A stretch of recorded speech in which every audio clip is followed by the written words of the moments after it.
You're live.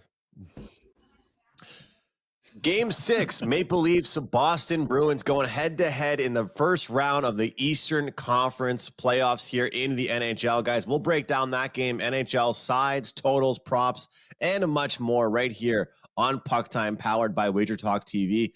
We're also going to take a look at some other series prices for some of the teams that have already wrapped up their series and they know who they will be playing. But Carm, we have a big one tonight, Carm. It's in your neck of the woods, Toronto, Ontario, Bruins and Leafs. What do you think? Andrew, I absolutely hate this game. How many times do you talk about the only game on the card and you hate it? I haven't even loaded a play up for clients, and I likely won't. I'm going to give my opinions on the show, and that's likely where it's going to stay. Even if I post anything, it's going to be what I'm talking about here. It won't be anything that goes against what I'm discussing here. I thought the Leafs were done in Game 5. They found a way without Austin Matthews to win that game, return back home. They haven't won in 7 straight. I think it's 7 straight playoff home games dating back to last season. So I don't know what to get from this team. I don't know what you're going to get from this team. As far as Austin Matthews is concerned, he was on the ice early this morning, working with their development skills team. So that's not the morning skate. He was out there early with them. The morning skate hasn't started. There are rumors from some beat reporters for the Leafs that Austin Matthews is, and these are rumors. You don't know, but the illness actually could be a concussion. He was taken out of one of those games where he had tried to go on the ice prior to the morning skate, lasted 8 minutes on the ice. He wasn't put into concussion protocol. The team would have done that. So I kind of lean away from that, but it's being reported right now by, I think his name is Mark Masters, that Matthews is doubtful for tonight's game as well, too. He's likely not to play. When you talk about illness, you talk about people being sick. You talk about people having food poisoning. It lasts for hours. It's not something that has a lingering effect on you for a couple of days that you have to come back on the ice and then leave after 8 minutes. So I don't think it's anything to do with food poisoning. We will see what happens after the morning skate, which should be happening right now, or should have started right now. We'll see if he's out there and how long he stays out there. But it in all likelihood, Andrew, they've got to go it again without Matthews on the ice. I think the Bruins came back home, thought they were done. I thought they were going to have an easier game in Game 5 and salt this one away, and the Leafs put up a fight. And I expect the Leafs to put up another fight tonight. You and I were on the wrong side of the total. I was on the wrong side of the total. You and I were in disagreement on the total. You got it right in game 5. You said the under is a play. I like the over. I'm going to go with the over again in this one, Andrew. It sounds like a square type of play. I've looked at the player props. I can't find anything that I like. It's very rare. I can't find at least one player prop that I like, but I've either been vigged out of it, if that's even a word, or I just don't like the player props. The one that came the closest, William Nylander, because he's going to get a lot more ice time tonight for the Leafs, and his shot prop is at 3.5 minus 115. If I land anywhere, it's going to be on that one, Andrew. But I lean to the over here, and I've got the Leafs in a series bet plus 105. So would I love for the Leafs to win tonight? Yeah, absolutely. Send it back to Boston. We need a Game 7 somewhere. We need a Game 7. And this is a series where we could see it. The Vegas Golden Knights one could be another one where we see a Game 7, but that's about it. Unless the Preds find a way to win at home as well, too. We need a Game 7. Let it be this one. So with that said, a little bit of bias on the Leafs to win tonight, but it's not going to be a play. I lean the over, and Willie Nylander, I might get to the window on that one. Carm, when people move away for work, personal reasons, whatever it may be, and they pass away, usually they're flown back. Their ashes are flown back. They're flown back to where they are from for the funeral. The funeral is always in the hometown, and that's how it works for the Maple Leafs. Tonight's the funeral for the Maple Leafs. They got their fan base all excited. They won in Boston in Game 5, and now they're going to go back to Toronto and disappoint their fan base. That's how I feel about this game. It's going to be one of those games where you play the perfect game in Game 5. You shut down the Boston Bruins. You put a new goaltender in. Joseph Woll was a brick wall. He stood on his head, made 2 saves above expected. He saved 2 expected goals in his first appearance in the playoffs. He has been great. But when it comes down to it, Carm, the injured player theory, if we're going to use that, people use it all the time in the NBA, right? We saw it the other day in the NBA. Milwaukee Bucks, no Lillard, no Giannis still. What happens? The supporting cast comes out, puts forward a good effort. We see it all the time in the NFL. Starting quarterback out, backup quarterback comes in, the line moves. You take that team with the injured QB, they cover the point spread. And to me, you miss Austin Matthews for one game, and it looked to me like they were almost better. They were sharper. They weren't worried about getting him the puck nonstop. They played as a cohesive group.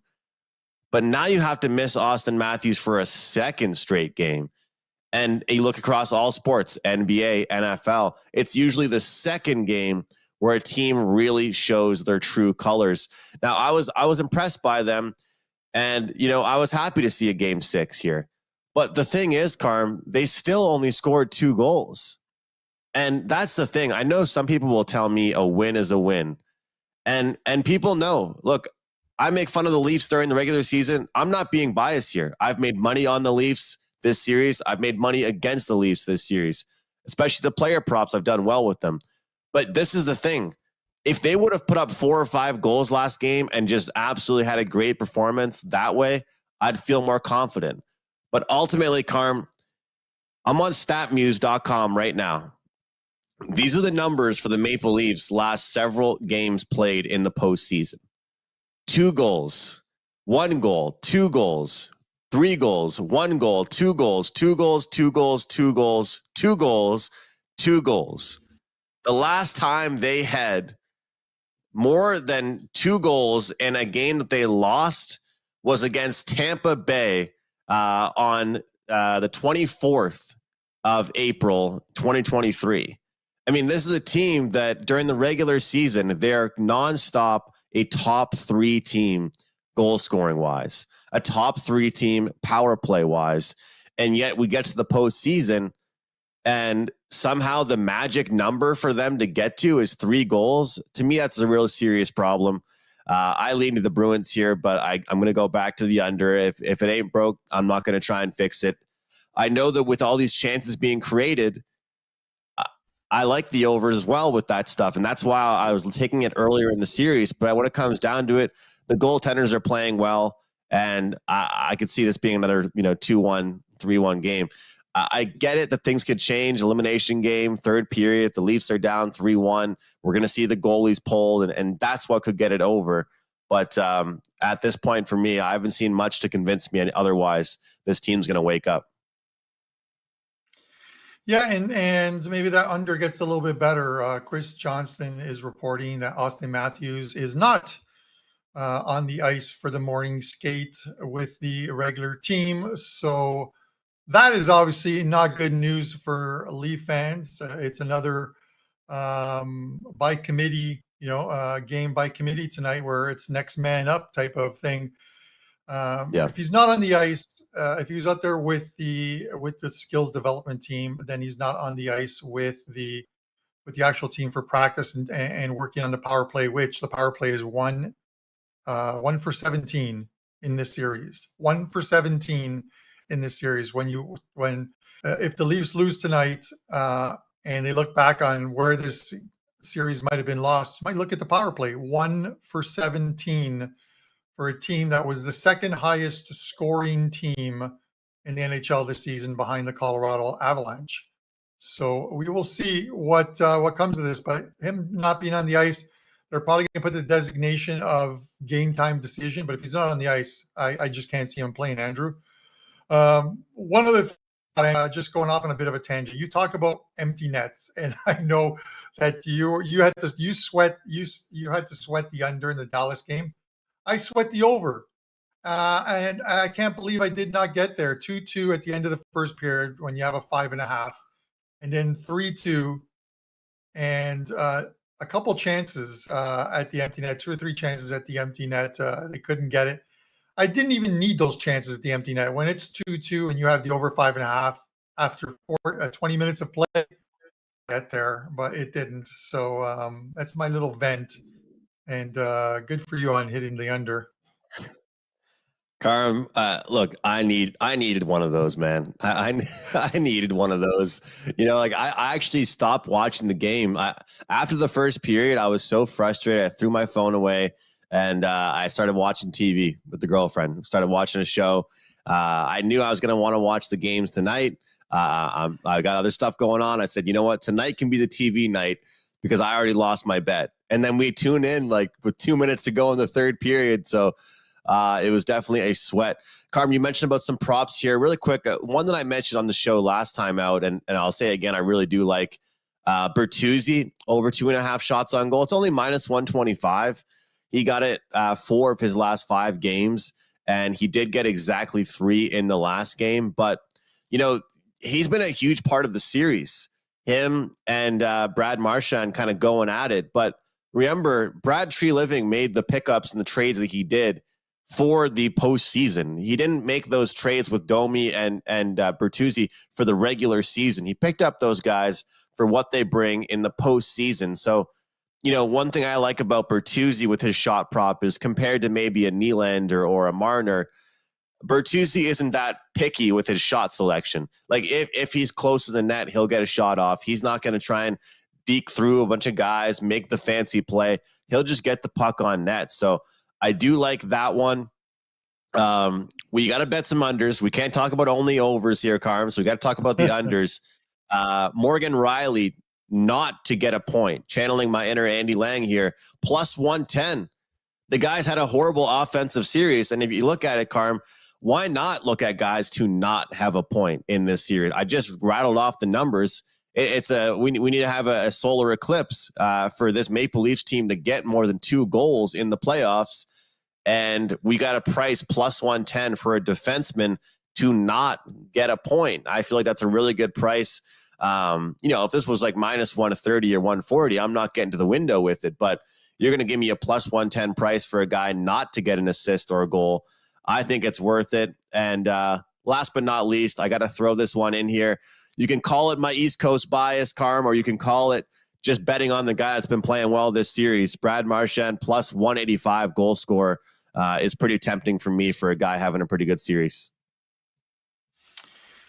Yeah, Marchand's one of those guys you love to hate, Andrew.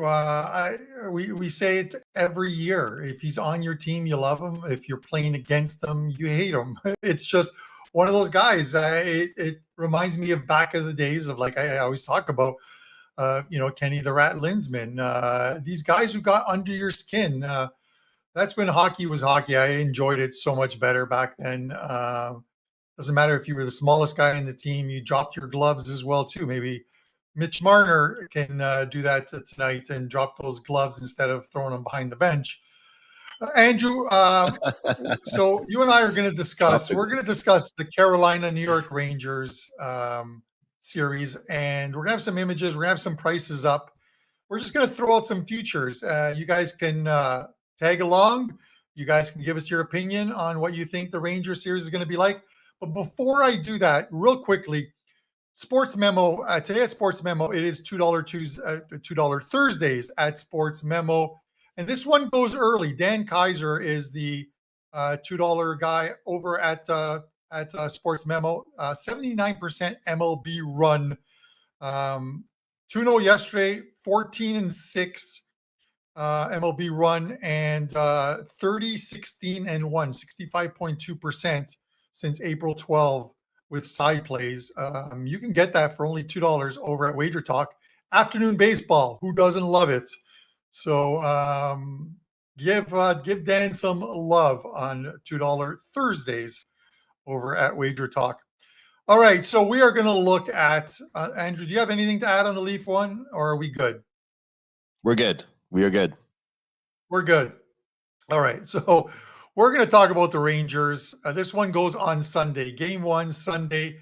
The series price here is minus 140 on the Canes, plus 120 on the Rangers. But we have some other props that you can look at. And this one is handicap the spread on it. I cashed the one yesterday with the Oilers, minus 1.5, getting a little bit of plus money on a team that was minus 190 to win the series. So I was happy about that. Andrew, what sticks out for you in this one as far as the spread? Carm, what sticks out to me is that I know New York fans are not happy with this price that they're seeing here for their team. I think they're surprised by it. We got the home team, obviously the Hurricanes. You want to talk about home ice advantage? This is a team that you need to bring up in conversation if you talk about home ice advantage, especially in the playoffs. I think that has a huge part of what the price currently is. And at multiple books, that price continues to go up. But Carm, I think you and I are on relatively the same page here. I think this series ends in 6 games. I think that Carolina Hurricanes get the job done in 6 games. You know, you take a look at this New York Rangers team, and did we really get to see a playoff series out of them? I mean, I'm not sure if I saw a playoff series out of this team over the last week and a half. I don't want to discredit their opponent, but we kind of have to here, Carm. I think one of these, I think Carolina actually got a little more of a battle out of the Islanders than the Rangers got out of the Capitals. And you look at some of the stuff that they had to deal with, being down, I think, what was it, a goal or two with 2 or 3 minutes to go. And then they end up covering the puck line on their own, facing some adversity, winning low scoring games, winning high scoring games. This Hurricanes team's the real deal. The numbers tell you they're going to go all the way, at least to the conference finals. And the big difference, I keep on saying it, Carm, is that they've always been a good defensive team. They've always been a team that can, grind out playoff style games. They pick up Kuznetsov. They pick up Gensel. They've got Aho now, Jarvis, Nietzsche. They're playing well as a collective, but they're also scoring goals. And this used to be a Hurricanes team that could only really win low-scoring games. I like the minus 1.5 games for the Carolina Hurricanes, and I think it's an appropriate price. I think that the series ends 4-2 for the Hurricanes, and you can get that as high as plus 380. So I like that one quite a bit. Yeah, I quickly looked at the series price because it was 140 last night. It's actually 160 on the Canes. So some Canes money is coming in. And if you listen, I know you Ranger fans bleed blue. You love your team. You're getting plus 140-ish if you like them to win the series, and they have home ice in the series. So it's you normally don't see the team that doesn't have the home ice advantage laying a price like this, minus 160, Andrew. I'm of the same thought. Listen, I love the Rangers all season long. They made me money. I just think that the moves that the Canes made were moves that they made looking forward to the playoffs. They always knew they were going to make it, but they filled in some of the spots and adding a guy like Jake Gunsel. Obviously, the one where, having added Orlov, it helps their team. It made them better. They are a better team, and they're going to need to be in order to beat the Rangers. The minus 1.5 plus 120 is a good one. I like that as well too, just because I think if the Canes are to win this series, they win it in 6. Because if it goes to 7 games in New York, I would think New York is the team to beat in that one. So this has to end in 6 games, obviously, or less for this one to cash. And Andrew, I think it ends in 6 games too. You get plus 200 on it. I think when they head back to Carolina, because I don't see this being a 4-game series. I don't see it being a 5-game series. When they head back to Carolina, one of these 2 teams is going to be up 3-2. So you could take the Canes to win the series 4 games to 2 at plus 380. You could take the New York Rangers to win the series at 4 games to 2 at plus 650. And you're heading into game 6 with some plus money, and you want the series, if your team is up 3-2, you want the series to end that night and collect on that one. So I do like that one. One other, Andrew, one other futures one that I wanted to look at is the player to have the most in this series. Now, obviously, the bread man is going to be right up there as the favorite. Jay Gunsel as well too, Sebastian Aho. These are the big guns for the team. But I'm looking at two guys with double-digit prices. What are you looking at before I get into mine? I know what yours are. I love the double digit, but Carm, I'm going to be a little bit chalky here. I'm going to go with Aho because I think his passing is underrated. He's a leader on this team. He's a guy that does so well scoring wise, but I feel like he's really stepped things up with his playmaking abilities. So I got him on a fantasy team, a fantasy playoff hockey team, and I think that for him this year, he's not just a goal scorer. He's not just a guy that's getting set up for those one-timers. He's a guy that can make the extra passes as well. As far as the New York Rangers, most points, maybe I would look at a guy like Mika Zibanejad. He's been kind of turning into more of a playmaker and not just a shooter as well. But what do you have for us? All right. I am going with two players, double digits. First one, I'm going with when you take away that first line for the Canes, you start looking at secondary scoring for them, and they got secondary scoring against New York Islanders. But a guy like Seth Jarvis, I like Seth Jarvis, 1,400, 14-1 on him, 7 points against the Islanders in a 5-game series. You got him in 2 games, I think, 2 or 3 games of that series, but 7 points. It was a very good first round for him. And he's the type of guy that would play well against, he's, a little bit physical. He's the type of guy that's not going to get pushed around by the Rangers. So he could very well pick up points. Whether it's enough to get him that most points scored, we'll have to see. But at 14-1, you got to throw a couple slices of pizza on that one. And then since we're tossing around slices, Vincent Trocheck, plus 1,100, 6 points against in the first round, which is surprising because they had a first round bye because the Washington Capitals really didn't show up. So 6 points in the first round for him. Actually, he got his. I think Trocheck got his in 2 games as well too. Or I think it was in 2 games. But anyways, 6 points in the first round for Trocheck. He's the kind of guy for the Rangers that shows up, will get points for you. Again, whether it's enough, we'll need to see. But the fact that you getting 11-1, it's worth a little bit of a flyer on him. So Seth Jarvis 14-1, Vincent Trocheck 11-1. Either one of those guys to have the most points in this series. And I'll just sit back and watch it. And if it turns out that Panarin just slices it all up, and it's a lost bet. It's a couple slices of pizza. Don't go crazy on these prop bets. Carmen, you mentioned Seth Jarvis, 15-1 for the most shots in the series. I know power plays. You got the bread man. You've got Aho. You've got Gensel. But man, oh man, if you're looking for a nice plus price too on the shots prop, that one, because all you need is one game where he's got like 5 or 6. You give him that's a sweat right there. Taking a handful of guys to have the most shots. Of course, Gensel, Panarin, Aho, Kreider, those guys are up there. One thing I like about these, Carm, it's kind of like when I talk about when I'm betting team totals, is that you don't actually have to, like, the team that you take the player on, they don't have to necessarily be winning the series. Like, I'm a big believer. I like Carolina to win the series.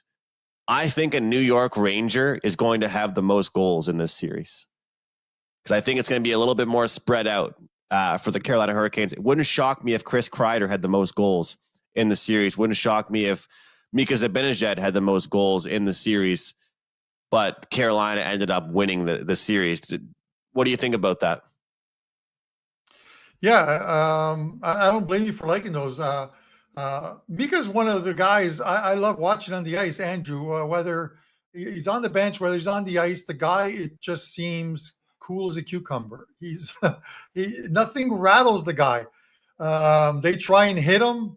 He just bounces back up, man. He goes out there. He knows how to find players. He knows when he's got to shoot on that power play. He's just one of those players you like to have on your team, man. The guy's having a great season once again, and we'll see if they can extend it. This is going to be a good series. It's a shame, and with all due respect to the Florida Panthers, it's a shame that these two teams have to meet in the semifinals. This is why I went off on Tuesday about the seedings and needing to change the seedings. It's a shame. Maybe reseed the teams after round one of the playoffs and see how it shakes out. Because I think these two teams finished first and second, and then you had Boston and Florida. So we could very well have ended up with, hypothetically, if the Bruins win tonight, we could have ended up with the Rangers versus Florida. Or sorry, the Rangers versus Boston and Carolina versus Florida, which would have been another great series. But I hate seeing these two teams play each other because I would love to see them in the next round playing each other. It's not going to happen. It's a shame. I mean, look at what what's going on in the Western Conference, Carm. I mean, looking at that Colorado series is going to be absolutely insane. Their matchup, I think, they're playing the winner of Vegas versus Dallas. And like I talked about to you before, I'm not discounting the Edmonton Oilers, and I'm not, discounting Vancouver or Nashville. But when you look at it, I think that the winner of that series, Colorado versus Dallas or Vegas, will probably move on to the Stanley Cup Finals. That's how I feel. So to me, that second round series is going to be the Western Conference Finals. Again, I like Edmonton. I'm not trying to get their fan base mad at me. I just think that those teams collectively, I think one of those teams will probably make the Western Conference Finals. Either way, though, we always say, Carm, whether the hard game comes in round 2, round 1, or the conference finals, you got to get there eventually, right? Yeah, no, you do. And listen, we're not pissing off fan bases. If we are, that's not ever our intention. But you look at the Oilers, Andrew, and at least as far as the Oilers are concerned, what has been the question mark each and every playoff season? Their goaltending. No one can blame, no matter what happens in the next round to the Edmonton Oilers, nobody can blame Stuart Skinner. The guy played absolutely great against the LA Kings, and the LA Kings threw pucks at him. Last night, the Kings were dominant in that first period against the Oilers, and somehow almost they came out 1-1 at the end of the first on a fluke goal that went off one of the stanchions, and he had an open net. But the guy has stood on his head this series. He's played extremely well. So we'll see what happens in the next round when he's got to play Vegas or Nashville. But there's no way to blame on Stuart Skinner, no matter what the Oilers do the rest of these NHL playoffs. And to the point of Colorado, we still don't know what was wrong with Hellebuck, if there was anything wrong with him at all. The Avalanche made him look absolutely ordinary in the playoffs.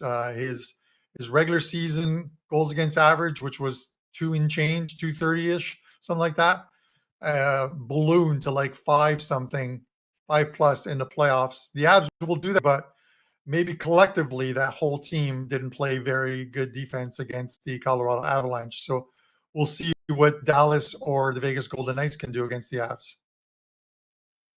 Your tweets were cracking me up when you were saying that. It's almost like you were Hellebuck's good friend, and you were like, maybe he's not right. Maybe something's going on with him right now, because he did definitely look like a whole different goalie in there. But I read something that said that Colorado have scored the most goals this playoffs with a screen in front of the net, and a lot of people were saying that Winnipeg didn't have the defensemen that were strong enough to push those guys out of the front. Look at Vegas. Look how they've got like 6'1", 6'2", 6'3". Their defensemen are tall. They're strong. Winnipeg didn't really have that. And if you can't push guys out of the net front, it's going to really hurt you. So Carm, I will have a prop pack up for the game tonight, Bruins versus Maple Leafs. People can get my plays, my best bets, side totals, props, anything I do get on for the Bruins and Leafs game. You can get that over at wt.buzz/am. Having success with the props right now over the last handful of days. So we'll try and keep it going with those. Looking like just one NBA play and one day baseball game for me on tap with my clients. But Carm, what do you have going today? So a couple games, Premier League game, one Europa League game, one baseball game that goes this afternoon. I think a 4-0 run in baseball. So we'll see if we can keep that going 3-0 or 4-0 this week in baseball. Listen, I told you this game I'm not vibing this game at all tonight, guys. If I'm putting some money on it, I'm likely going to take the over and the Nylander shot prop, but that's not certain either. I'm going to get together with some of my Leaf friends, or my friends who are Leaf fans, and watch the game with them. They're all going to be sporting their Leaf blues tonight. I'm not sure I can pick up a Bruins jersey in time for the game tonight, but regardless, I'll be cheering on the Leafs. So there you go. I'll be cheering on the Leafs because we need to see a Game 7. And Andrew, I'm going to say this. If the Leafs win Game 6, how do you not make them the pick? They're going to be an underdog, but how do you not take them in Game 7? All the momentum is on the Leafs bandwagon. I'm not jumping on it. A guy my age shouldn't be jumping. I thought you were being sarcastic, Carmen. No. If the Leafs were to win tonight, that line on 4-game, I guess it's played on Saturday. Game on Saturday shouldn't be. It's going to be minus 150, minus 160 for the Bruins, but I think Game 7s are a coin flip, Andrew. If you haven't beaten them in 7, or you haven't beaten them in 6, there's no guarantee you're going to beat them in 7 just because you're at home. And the Leafs have won 2 or 3 in Boston. So we shall see what happens. It's funny how that works. They've been more comfortable in the road building. We'll see how it goes tonight at home, but I'm looking forward to a great game. I do think it will be tight. You've said it. And again, I do have some prop plays. You said it, Andrew. You have said it. When they go on the road, they play better. You've said it. So, and true to your word, they've won 2 of 3 games in this series on the road. So against a team that they couldn't beat all season long. They couldn't beat all season in 4 games. And, even dating back to last year, they didn't have the best of a regular season against the Bruins. So kudos to you. You said if they're going to win, they're going to win on the road. Carm, good luck tonight, brother. Keep the roll going that you're on. If you end up sending out some plays to clients, enjoy the time with your friends. I am actually covering a soccer team tonight, Carm. I have to write an article tonight for a local soccer team in my neck of the woods. I'll be racing home from that match to watch the rest of the Leafs and Bruins games. So keeping busy here and hoping to cash some tickets tonight as well. Guys, comment below what you are betting tonight. It's a big game, side, total, props, whatever you're on. We want to hear from you. Thanks for being here, guys. We'll see you next time on Puck Time.